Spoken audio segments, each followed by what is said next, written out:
Hello friends, welcome to my mini blog. तो आज हूँ श्रावण मासर प्रथम सोमवार। तो समस्त को हर हर महादेव। एठी मु श्रावण मासरे आज प्रथम सोमवार रे कौन बनाऊँ चलतु देखा। आज मु सिंपल डालमा भजा आउ साग बनैबी। मो पाई मु अलग बनैबी। एठी मु घर लोकन पाई बनाउछि। मो पनीपरिबार कदली, देसी आलू, सारू, गाजर नहीं जाइछि।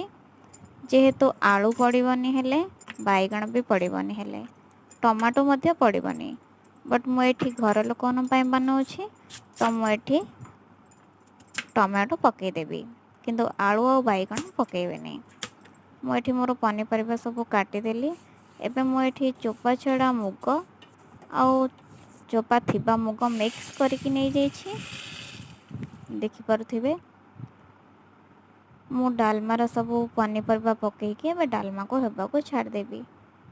देखिपे मुझे टमाटो मध्य गोटे पकई देछि। जेहेतु घरे समस्ते खाइबे से बने देछि। मोर डालमा हो गला।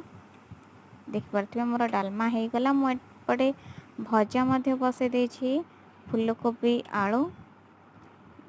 मोर फूलकोबी आलू भजा भी ऑलमोस्ट हो गला। देखंतु फूलकोबी आलू भजा भी हो गला। किए सोमवार करुछन मते कमेंट रे जणेबे। मु तो करे मो पाई मु अलग रोषे करी। एठी मोर साग भजा भी हो गला।